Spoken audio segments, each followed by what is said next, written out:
El video de mi prometido, pidiéndole ser su novia, a mi dama de honor, se volvió viral en toda la ciudad. El vino tinto manchó mi vestido blanco cuando vi a Diego arrodillado frente a Carmen en el salón VIP del restaurante Casa Lucio en Madrid. Ni siquiera sentí cuando el camarero se deshizo en disculpas. Mis ojos estaban clavados en la escena que se desarrollaba tras las puertas de cristal. Mi prometido, con quien debía casarme en 6 meses, sostenía un ramo de rosas rojas y una cajita de terciopelo frente a su secretaria. «Señorita Isabel, lo siento muchísimo», murmuró el camarero, intentando limpiar el vino con una servilleta. Levanté la mano pidiendo silencio. Necesitaba escuchar. Necesitaba estar segura de que esto era real. «Carmen», la voz de Diego temblaba de emoción. «Has cambiado mi vida en estos 8 meses. Nunca pensé que podría sentir algo así, tan fuerte, tan verdadero. Sé que trabajas conmigo, sé que puede parecer complicado, pero no puedo seguir ocultando lo que siento». «¿Aceptarías ser mi novia?». Carmen lloraba, su costoso maquillaje corriendo por sus mejillas. Sus labios estaban pintados de rojo, el mismo color que Diego siempre me criticó por usar. «Es demasiado vulgar», solía decirme. Aparentemente, en Carmen, el rojo era aceptable. «Sí, Diego, por supuesto que acepto», respondió ella, lanzándose a sus brazos. Todo el restaurante estalló en aplausos. Vi docenas de móviles grabando el romántico momento. Nadie allí sabía que 3 horas antes, Diego me había enviado un mensaje confirmando nuestra cena de aniversario. Nadie sabía que la semana pasada habíamos elegido las invitaciones para nuestra boda en la Catedral de la Almudena. Tropecé hacia atrás, chocando con una mesa. El ruido hizo que Diego mirara en mi dirección. Vi el momento exacto en que su rostro perdió todo el color. «¿Isabel?». Su voz era diferente ahora. El tono meloso había desaparecido, reemplazado por pánico.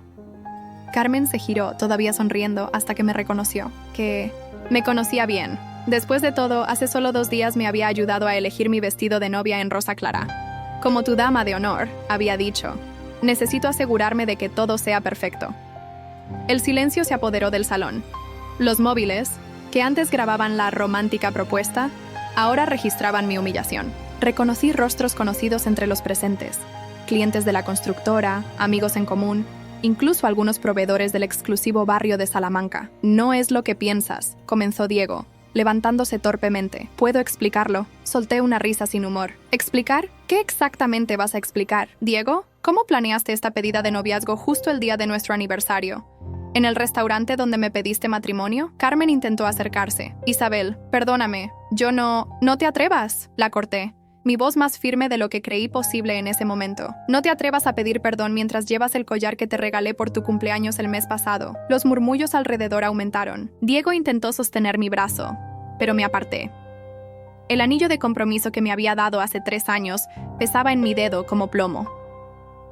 «¿Sabes qué es lo peor?», continué, quitándome el anillo. «Siempre supe que ya no me amabas como antes.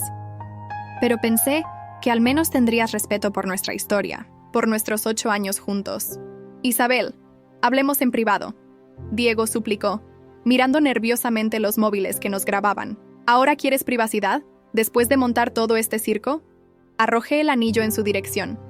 Rebotó en su pecho y cayó al suelo, el diamante brillando bajo las luces del restaurante. «El ático que compramos en La Moraleja está a mi nombre», informé, mi voz temblando ligeramente. «Tienes 24 horas para sacar tus cosas de allí». Me giré para salir, pero me detuve. Tenía una cosa más que decir. «Ah, ¿y Carmen? ¿Ese ascenso a gerente que recibiste el mes pasado? No fue por tu excelente trabajo, como Diego te dijo. Fue porque yo se lo sugerí a mi padre. Pensé que te lo merecías, ya que siempre te quedabas hasta tarde trabajando con mi prometido». Salí del restaurante con la cabeza en alto, ignorando las miradas y los flashes. En el parking, mis piernas finalmente flaquearon. Me apoyé contra la pared fría y dejé que las lágrimas cayeran. Mi móvil vibró en el bolsillo. Era un mensaje de María, mi mejor amiga. «El vídeo de la pedida ya está en todos los grupos de WhatsApp. Llámame cuando puedas». Conduje hasta casa en estado de shock. El ático, que acabábamos de amueblar, parecía un museo de mentiras. Cada mueble, cada objeto tenía una historia nuestra. La mesa del comedor donde celebramos la sociedad de Diego con mi padre en la constructora. El sofá donde planeamos nuestra luna de miel en Maldivas. Las cortinas que Carmen me ayudó a elegir, diciendo que combinaban perfectamente con nuestro estilo de pareja. Me senté en el suelo del salón, rodeada de evidencias de una vida que creí haber construido con amor. Pero mientras las lágrimas se secaban, algo dentro de mí cambiaba.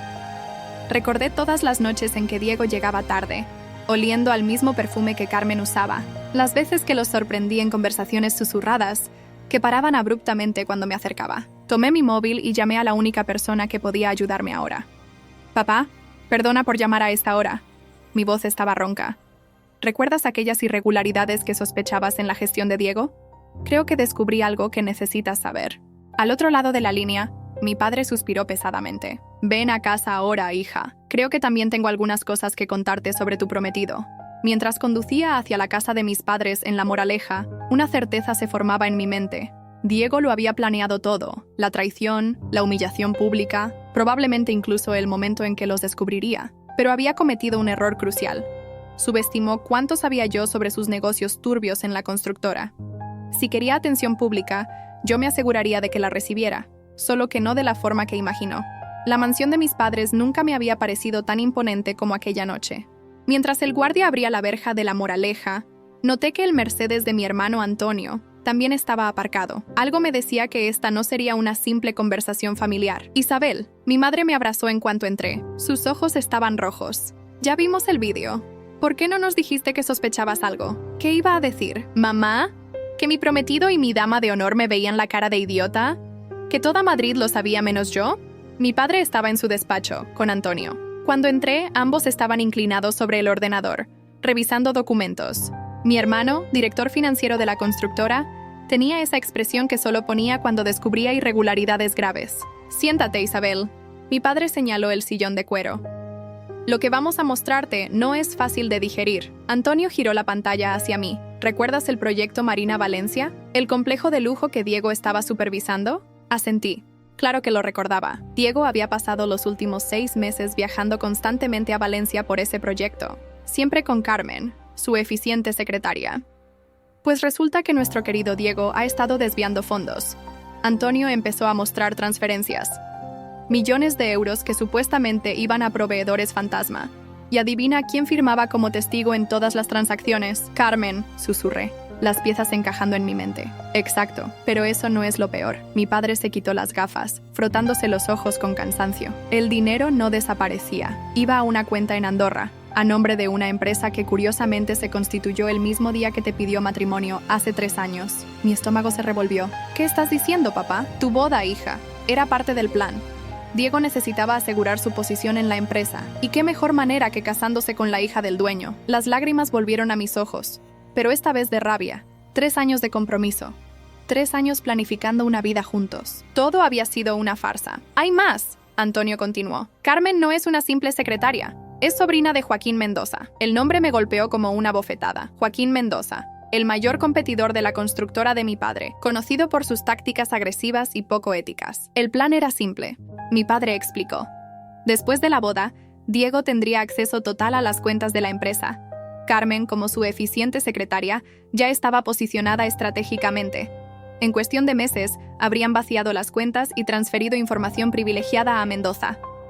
Me levanté de golpe, necesitando aire. «¿Por qué me lo cuentan ahora? ¿Por qué no antes? Porque no teníamos pruebas concretas», Antonio respondió. «Solo sospechas. Pero hace 3 días, uno de los proveedores de Valencia nos contactó. Tenía documentos comprometedores. Íbamos a confrontar a Diego mañana, pero él se adelantó». Completé. El vídeo, la humillación pública, todo fue calculado. Quería desviar la atención. Mi padre asintió. «Probablemente pensó que te derrumbarías, que el escándalo del vídeo opacaría cualquier acusación que pudiéramos hacer». En ese momento, mi móvil sonó. Era un mensaje de Carmen. «Isabel, necesitamos hablar. No es lo que piensas. Diego, él no es quien crees». Solté una risa amarga. «No, Carmen, tú no eres quien yo creía». Mientras leía el mensaje, otra notificación apareció. El vídeo del restaurante ya tenía más de 1 millón de visualizaciones. Los comentarios eran devastadores. «Pobre novia, ni se dio cuenta que su prometido amaba a otra. Estas ricas de La Moraleja viven en una burbuja. La secretaria ganó, más joven y más guapa.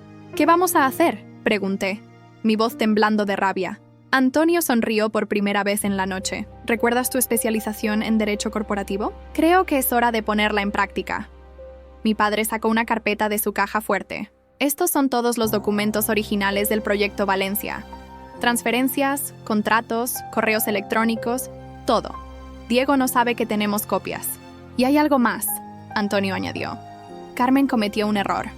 Usó el ordenador de la empresa para coordinar toda la operación con su tío Mendoza. Nuestro equipo de IT recuperó todos los correos borrados. Miré los documentos esparcidos sobre el escritorio. Años de mentiras, traición y engaños. Todo documentado en papel. ¿Diego y Carmen querían atención mediática? La tendrían. Papá, dije, tomando la carpeta. ¿Recuerdas a Julia, mi amiga periodista de El País? Mi padre sonrió, entendiendo inmediatamente. ¿La que investigó el caso de corrupción en el ayuntamiento el año pasado? La misma. Creo que le interesará saber que la romántica historia del vídeo viral tiene un trasfondo mucho más oscuro. Mientras guardaba los documentos en mi bolso, mi móvil vibró nuevamente.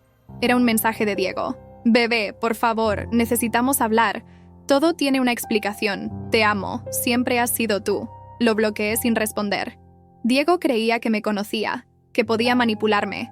Pensaba que yo era la misma chica ingenua que se enamoró de él en la universidad, pero se equivocaba. Ya no era esa Isabel. Salí del despacho de mi padre con una nueva determinación. El vídeo viral del restaurante era solo el principio de esta historia. ¿Diego y Carmen querían fama? Les daría un escándalo que nunca olvidarían. A la mañana siguiente, Madrid amaneció con mi historia en todos los periódicos. Pero no era la versión romántica que Diego esperaba. El titular de El País era demoledor. El vídeo viral del falso romance. Destapamos una trama millonaria de desvío de fondos en la construcción. Debajo, una foto de Diego y Carmen en el restaurante, junto a documentos que probaban las transferencias fraudulentas. Julia había hecho un trabajo excepcional. El artículo detallaba todo: las transferencias a cuentas en Andorra, la conexión con la empresa Mendoza, el plan sistemático para sabotear la constructora de mi padre. Incluso había conseguido testimonios de otros empleados que confirmaban la relación entre Diego y Carmen desde hace más de un año. Mi móvil no paraba de sonar. Diego me había llamado 47 veces en las últimas 2 horas. Los mensajes iban desde súplicas hasta amenazas veladas. Bebé, por favor, déjame explicarte. No es lo que parece. Todo tiene una explicación lógica. Te amo. No sabes con quién te estás metiendo. Para esto, ahora mismo. Vas a destruir muchas vidas, incluida la tuya. Carmen también había estado activa, pasando de mensajes suplicantes a amenazas cada vez menos sutiles.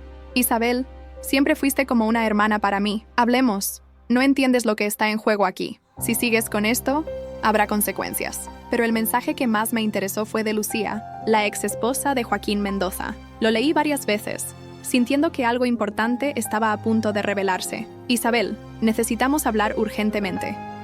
Hay cosas sobre Diego y Carmen que debes saber, cosas que pasaron hace 5 años, cosas que explican por qué Diego se acercó a ti en primer lugar. La cité en mi cafetería favorita en el barrio de Salamanca, lejos de las oficinas de la constructora y de los lugares que Diego y Carmen frecuentaban. Elegí una mesa discreta al fondo, desde donde podía ver la entrada. Lucía llegó puntual, vestida con su elegancia habitual, pero había algo diferente en ella. Una tensión visible en su rostro, una nerviosidad que no le conocía. Gracias por venir, dije mientras el camarero nos servía café. La observé removiendo el azúcar con manos temblorosas. ¿Qué querías contarme? Lucía miró alrededor antes de sacar un sobre manila de su bolso de diseñador. ¿Recuerdas el accidente de coche que tuvo tu hermana Laura hace 5 años? Mi corazón se detuvo por un segundo. Laura, mi hermana menor, había fallecido en un accidente en la carretera a Valencia. Era un tema que mi familia evitaba mencionar. Una herida que nunca había sanado completamente. La pérdida de Laura había sido el golpe más duro que habíamos recibido como familia. ¿Qué tiene que ver Laura con todo esto? Mi voz tembló al pronunciar su nombre. El accidente. Lucía hizo una pausa, como si le costara continuar. No fue un accidente. Abrió el sobre y comenzó a sacar fotografías, una tras otra. Laura estaba investigando a Mendoza. Había descubierto irregularidades en sus proyectos, conexiones con el lavado de dinero. Y Diego era su fuente principal de información. Las fotos mostraban a Laura y Diego en varios encuentros discretos, en cafeterías apartadas, en parques, en estacionamientos solitarios. En la última imagen, fechada 2 días antes del accidente, se les veía discutiendo acaloradamente en un parking subterráneo. Laura gesticulaba enfadada mientras Diego parecía suplicarle algo. Diego trabajaba para Mendoza en ese entonces, continuó Lucía, su voz apenas un susurro. Era su hombre de confianza, su mano derecha en todas las operaciones turbias. Laura lo había contactado a través de un informante anónimo. Lo convenció de que testificara. Le prometió protección del programa de testigos. Pero Diego... Su voz se quebró. Diego la traicionó, le contó todo a Mendoza. Mis manos temblaban mientras examinaba las fotos. Ver a Laura tan viva, tan determinada, me partía el corazón. ¿Estás diciendo que...? Los frenos del coche de Laura fueron manipulados. Lucía bajó aún más la voz, inclinándose sobre la mesa. Lo sé porque escuché a Joaquín hablar de ello esa misma noche. Estaba borracho, celebrando con Diego que el problema se había resuelto. Por eso me divorcié de él, pero nunca tuve pruebas suficientes para llevarlo a la policía. Las piezas empezaban a encajar, formando una imagen horrible. Diego apareció en nuestras vidas poco después de la muerte de Laura. Me encontró casualmente en la universidad. Fue increíblemente atento y comprensivo con mi dolor. Siempre estaba ahí para escucharme hablar de Laura. Diego no se enamoró de ti por casualidad. Lucía confirmó mis peores sospechas. Era parte del plan desde el principio. Mendoza quería a alguien dentro de la constructora de tu padre, alguien que pudiera acceder a información privilegiada. ¿Y qué mejor manera que a través de la hija dolida y vulnerable? ¿Y Carmen?, pregunté, aunque ya imaginaba la respuesta. Carmen es la pieza final del puzzle. Cuando Diego empezó a desarrollar sentimientos reales por ti, sí, creo que eventualmente se enamoró de verdad. Mendoza envió a Carmen para mantenerlo controlado. Ella siempre fue leal a su tío, su infiltrada perfecta. Su trabajo era asegurarse de que Diego no se desviara del plan original. Me levanté bruscamente, necesitando aire. El café de repente parecía demasiado pequeño, demasiado sofocante. Toda mi relación con Diego había sido una mentira construida sobre la muerte de mi hermana. No solo me había engañado con Carmen, sino que había estado involucrado directamente en la muerte de Laura. ¿Por qué me cuentas esto ahora?, pregunté cuando logré recuperar algo de compostura. Porque estoy cansada de los secretos. Lucía sacó una memoria USB de su bolso. Aquí hay correos, grabaciones, todo lo que necesitas para probar lo que pasó con Laura. Incluso hay una confesión de Diego grabada en video, de esa noche que Joaquín estaba celebrando. Estaban tan borrachos que no notaron que mi teléfono estaba grabando. En ese momento, mi móvil vibró con un mensaje de Antonio. Hermanita, tienes que ver esto. Diego y Carmen están dando una entrevista en directo en Telecinco. Están pintándote como la exnovia obsesiva y celosa. Están intentando desacreditar todo el artículo del País. Encendí el televisor del café justo a tiempo para ver a Diego, con su mejor cara de víctima, explicando cómo yo supuestamente había manipulado documentos de la empresa para vengarme de su amor verdadero con Carmen. Isabel siempre fue muy posesiva, decía mientras Carmen asentía a su lado, interpretando perfectamente su papel de novia enamorada. Cuando le dije que ya no la amaba, que había encontrado el amor verdadero con Carmen, no pudo aceptarlo.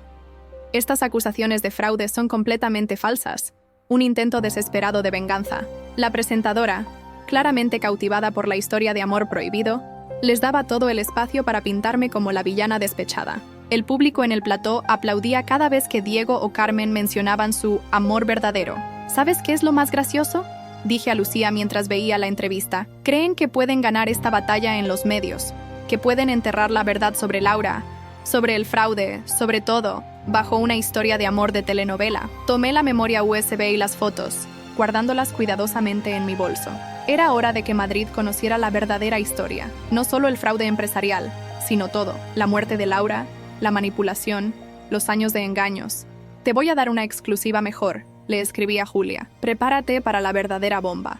Esta historia va mucho más allá del fraude. Mientras salía del café, recibí otro mensaje, esta vez de un número desconocido. Señorita Isabel, soy Roberto, el ex-chofer de Mendoza. Sobre la noche del accidente de su hermana, hay algo que debe saber. Tengo el video de las cámaras de seguridad del taller donde manipularon el coche. He vivido con esta culpa durante 5 años. Es hora de que se sepa la verdad. Una sonrisa amarga se formó en mis labios mientras guardaba el número. ¿Diego y Carmen querían jugar sucio? Perfecto. Pero no sabían con quién se estaban metiendo, porque ya no era la misma chica ingenua que perdió a su hermana hace 5 años, ni la novia humillada del video viral. Era hora de que Madrid conociera la verdadera historia, y esta vez no habría final feliz para los amantes traicioneros. El video de la confesión de Diego era devastador. La grabación, aunque algo borrosa, lo mostraba claramente borracho en el despacho de Mendoza, riendo mientras describía cómo Laura había suplicado por su vida momentos antes del accidente. La mocosa creía que podía amenazarme, se le escuchaba decir entre risas. ¿Testificar contra Mendoza? ¿Protección de testigos? Debieron ver su cara cuando los frenos fallaron. Me tomó 3 intentos poder ver el video completo. Cada vez que escuchaba la voz de Diego hablando así de Laura, la bilis subía por mi garganta. Mi hermana había confiado en él. Le había ofrecido una salida, y él la había traicionado de la manera más vil. Roberto, el ex-chofer, resultó ser una mina de información. No solo tenía el video del taller mecánico donde manipularon el coche de Laura, sino también una lista detallada de todas las personas involucradas. Tu hermana era una buena persona, me dijo cuando nos encontramos en un café discreto en las afueras de Madrid. Intentó ayudarme a salir de ese mundo. Me ofreció dinero para empezar una nueva vida lejos de Mendoza. No pude salvarla entonces, pero puedo ayudar ahora. Mientras preparábamos la publicación de todas las pruebas, Diego y Carmen continuaban con su campaña mediática. Aparecían en todos los programas de televisión, pintándose como víctimas de mi obsesión enfermiza. La última portada de Hola los mostraba paseando por el Retiro, fingiendo ser una pareja enamorada perseguida por una exnovia vengativa. ¿Has visto esto?, me preguntó Antonio, mostrándome la revista. Tienen los huevos de posar cerca de donde Laura solía correr todas las mañanas. Déjalos, respondí, revisando los documentos una última vez. Que disfruten sus últimos momentos de fama. Pero Mendoza no era estúpido. Sabía que teníamos algo grande. Los intentos de intimidación comenzaron sutilmente. Primero fueron llamadas anónimas en medio de la noche, luego accidentes menores cerca de casa.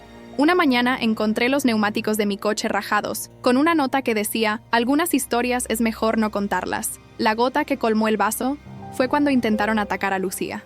2 hombres la siguieron hasta su casa una noche, pero no contaban con que ella había contratado seguridad privada. El incidente quedó grabado en video, otro elemento más para nuestro caso. Isabel, me llamó mi padre una noche, su voz cargada de preocupación. Tal vez deberíamos parar. No quiero perder otra hija. Papá, respondí, mirando la foto de Laura en mi escritorio. Ya me perdiste una vez cuando permití que el asesino de mi hermana me besara durante 3 años. No puedo seguir viviendo con eso. La verdadera bomba explotó un martes por la mañana. Julia publicó un reportaje especial en El País titulado Amor, muerte y traición, la verdadera historia detrás del video viral. El artículo incluía todo: el video de la confesión de Diego, las pruebas del taller mecánico, los testimonios de Roberto y otros ex empleados de Mendoza. La reacción fue inmediata. En cuestión de horas, el nuevo video, el de la confesión de Diego, superó en visualizaciones al del restaurante. Las redes sociales estallaron. Los mismos programas que habían pintado a Diego y Carmen como víctimas ahora pedían su cabeza. Diego intentó contactarme una última vez. Su mensaje rezumaba desesperación. Isabel, por favor, podemos arreglar esto. Fue un error, estaba borracho esa noche, no sabía lo que decía. Laura, fue un accidente, te lo juro, no quise que terminara así. Carmen también me escribió, pero su mensaje era diferente. Tú ganas. Te diré todo lo que sé sobre Mendoza, sobre Diego, sobre todo. Pero necesito garantías. Mi tío, él no es quien la gente cree. Mientras tanto, Roberto recibía más mensajes de ex empleados de Mendoza dispuestos a hablar. La estructura comenzaba a desmoronarse desde dentro. Señorita Isabel, me dijo María, la antigua secretaria de Mendoza, cuando nos reunimos en secreto. Hay algo más que debe saber. La noche que murió su hermana, no solo estaban Diego y Mendoza en el despacho.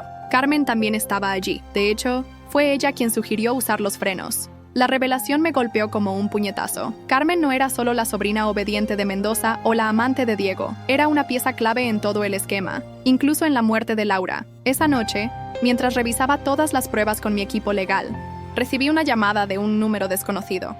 Era Joaquín Mendoza. Impresionante, Isabel. Su voz sonaba casi divertida. Has demostrado ser mucho más inteligente que tu hermana. Ella también creía tener todas las pruebas, ¿sabes?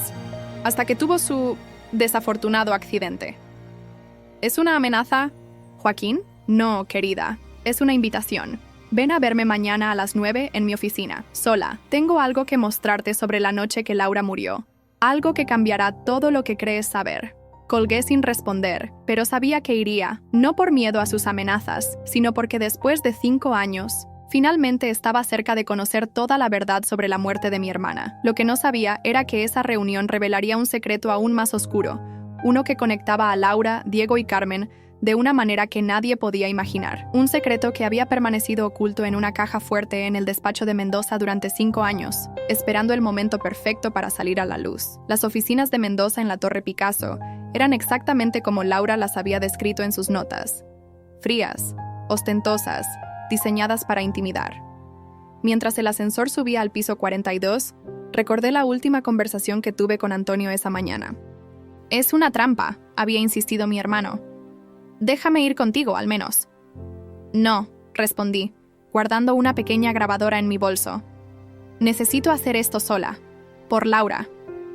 El despacho de Mendoza ocupaba toda la esquina del edificio, con ventanales del suelo al techo que ofrecían una vista panorámica de Madrid. Él me esperaba de pie, junto a su escritorio de caoba, con una sonrisa que no llegaba a sus ojos. Isabel, me saludó como si fuéramos viejos amigos. Tan puntual como tu hermana. Dijiste que tenías algo que mostrarme.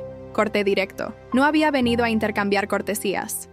Directo al grano. Otra similitud con Laura. Se acercó a una caja fuerte oculta tras un cuadro, tan predecible que casi resultaba cómico. ¿Sabes? Tu hermana también estuvo en este despacho. Exactamente 5 años y 2 días antes de su muerte. Sacó una carpeta antigua y la colocó sobre el escritorio. Pero antes de mostrarte esto, debes saber que Carmen no es solo mi sobrina. Mi corazón se detuvo por un segundo. ¿Qué quieres decir? Carmen es mi hija, reveló, sus ojos fijos en mí. Y también era hermana de Laura, por parte de padre. El mundo pareció detenerse. Estás mintiendo. ¿Por qué mentiría? Tu padre y la madre de Carmen tuvieron una aventura hace 28 años. Cuando me casé con su madre, Carmen tenía apenas 2 años. Tu padre nunca lo supo, por supuesto, o al menos eso creía yo. Abrió la carpeta y comenzó a sacar fotos. Eran antiguas, amarillentas. En una de ellas se veía a mi padre, mucho más joven, con una mujer hermosa que tenía los mismos ojos de Carmen.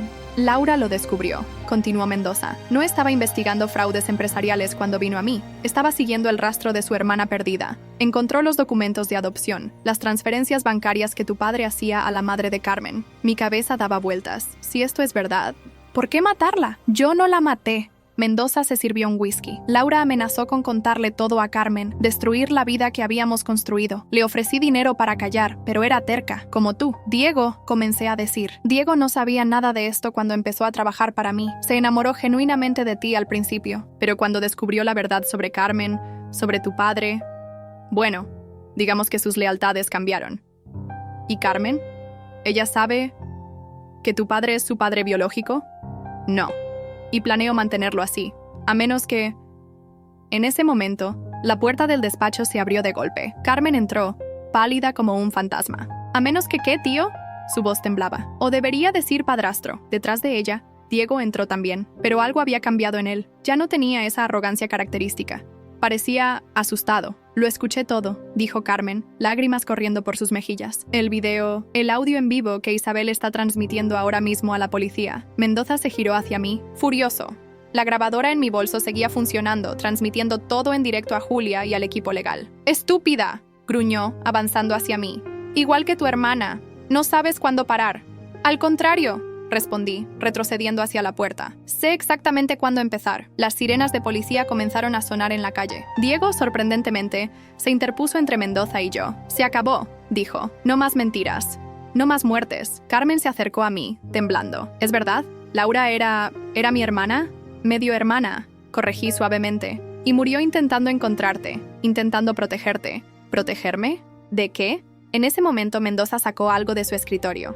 El brillo metálico de un arma captó la luz del atardecer. De esto, dijo apuntándonos, de la verdad que destruye familias, la misma verdad que intenté proteger hace 5 años. Los acontecimientos que siguieron parecieron suceder en cámara lenta. Diego empujándome hacia un lado, Carmen gritando, el sonido ensordecedor de un disparo, y luego, el caos. Pero lo que ninguno de nosotros esperaba era la otra revelación que estaba a punto de surgir. Una que conectaba la muerte de Laura con un secreto aún más oscuro, uno que involucraba no solo a mi padre y a Mendoza, sino a toda una red de mentiras que se extendía más allá de nuestras familias, y todo estaba documentado en una última memoria USB que Laura había dejado escondida, esperando el momento adecuado para ser descubierta. El disparo nunca llegó a su destino. Diego se había lanzado sobre Mendoza, desviando el arma hacia el techo. El estruendo del disparo se mezcló con el sonido de cristales rotos y los gritos de Carmen. En medio del caos, vi algo que captó mi atención, un pequeño destello metálico que cayó del bolsillo de Diego durante el forcejeo. Era una llave antigua, la misma que había visto tantas veces en el cuello de Laura. En ese momento, la policía irrumpió en el despacho. Todo pasó muy rápido. Mendoza en el suelo, Diego esposado, Carmen llorando en una esquina. Pero mi mente estaba fija en esa llave. Laura nunca se la quitaba. Decía que guardaba algo importante, algo que cambiaría todo cuando fuera el momento adecuado. Esa llave, dije acercándome a Diego mientras los policías lo levantaban. Era de Laura, ¿verdad? Su rostro, por primera vez desde que lo conocía, mostró verdadero remordimiento. En el Banco Santander, caja 647. Laura me la dio la noche antes No necesito terminar la frase. Mientras la policía se llevaba a Mendoza y Diego, Carmen se acercó a mí. Sus ojos, tan parecidos a los de Laura, estaban llenos de lágrimas. Necesito saber toda la verdad, susurró, por favor. 2 horas después, estábamos en el Banco Santander de la Castellana. La caja de seguridad 647 contenía una memoria USB y una carta manuscrita de Laura. Con manos temblorosas comencé a leer. Querida Isabel, si estás leyendo esto, probablemente ya no esté con vida. Lo que he descubierto va más allá de un simple secreto familiar. Sé que Carmen es nuestra hermana, pero eso es solo la punta del iceberg. La verdadera historia comenzó hace 30 años, cuando papá y Mendoza eran socios en su primera constructora. No fue un accidente que se separaran. Mendoza descubrió que papá tenía una relación con Elena, la madre de Carmen, y lo usó para chantajearlo. Lo amenazó con revelar el affair a menos que le cediera su parte de la empresa. Pero había más. Elena no murió en un accidente como todos creen. Descubrí documentos que prueban que Mendoza la envenenó cuando ella amenazó con contarle la verdad a Carmen. El accidente fue fabricado, igual que intentarían hacer con el mío. Diego no es quien dice ser. Su verdadero nombre es Alejandro Mendoza. Es el hijo ilegítimo de Joaquín con otra mujer. Lo colocó en la empresa de papá con una identidad falsa, años antes de conocerte. Todo era parte de un plan de venganza elaborado durante décadas. La USB contiene todos los documentos, certificados de nacimiento originales, pruebas del asesinato de Elena, transferencias bancarias. Todo. También hay videos de las confesiones de varios empleados de Mendoza sobre sus crímenes. Perdóname por no decírtelo antes. Quería protegerte, proteger a Carmen. Pero ahora entiendo que la verdad, por dolorosa que sea, es la única forma de libertad. Con amor, Laura. Carmen había estado leyendo sobre mi hombro. La vi tambalearse, necesitando apoyarse en la pared. Mi madre, mi verdadero padre, toda mi vida ha sido una mentira, susurró. En la USB encontramos más de lo que esperábamos. Laura había sido meticulosa en su investigación. Había videos, documentos, fotografías. La evidencia era abrumadora.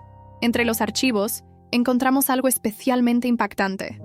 Una grabación de Elena, la madre de Carmen, hecha semanas antes de su muerte. En ella, revelaba todo el plan de Mendoza y suplicaba que protegieran a su hija. Mi pequeña Carmen, decía en el video, si algún día ves esto, perdóname por no ser más fuerte, por no enfrentarme a Mendoza antes. Tu verdadero padre, Antonio Herrera, es un buen hombre.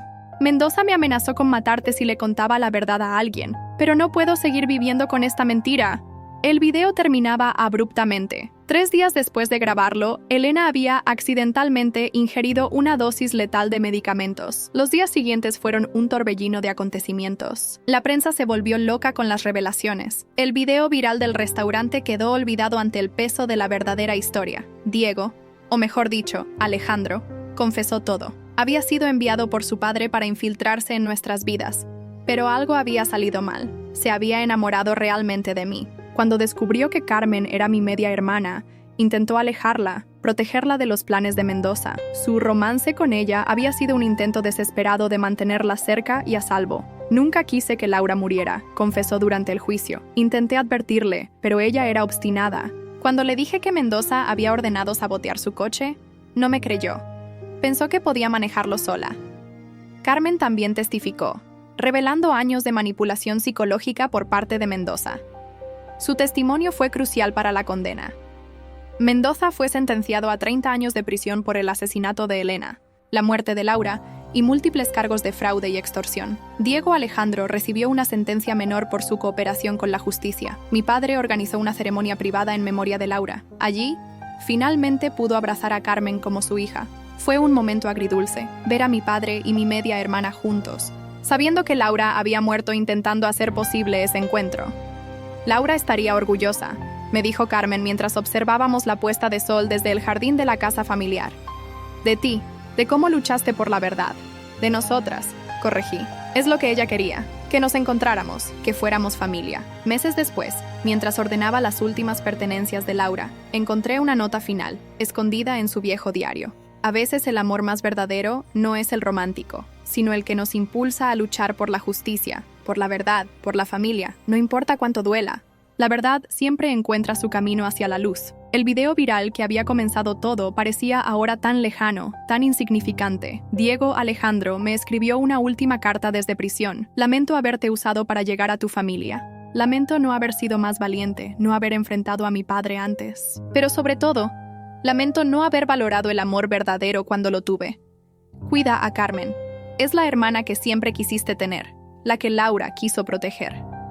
Carmen y yo decidimos honrar la memoria de Laura creando una fundación para ayudar a víctimas de violencia y manipulación familiar. La llamamos Proyecto Laura, y su primer caso fue ayudar a otras mujeres como Elena, atrapadas en relaciones abusivas y controladas por el miedo. La última vez que vi a Mendoza fue durante la lectura de su sentencia. Me miró con esos ojos fríos y dijo: «Eres igual que tu hermana, no sabes cuándo rendirte, te equivocas». Respondí: «Soy mejor que Laura en algo, yo sobreviví para contar la historia». Hoy, 5 años después del video viral que desenmascaró toda esta historia, Carmen y yo dirigimos juntas la constructora familiar. La oficina de Laura se ha convertido en un memorial, donde su foto nos recuerda diariamente que la verdad, aunque dolorosa, es el único camino hacia la sanación. Y esa llave antigua, que desencadenó todo, la convertimos en el logo de la Fundación Laura. Un recordatorio constante de que algunos secretos necesitan ser revelados, algunas historias necesitan ser contadas, y algunos amores, aunque no sean los que esperábamos, son los más importantes de nuestras vidas.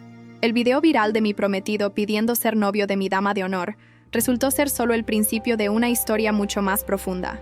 Una historia sobre traición, sí, pero también sobre redención, verdad y el poder sanador de la familia verdadera.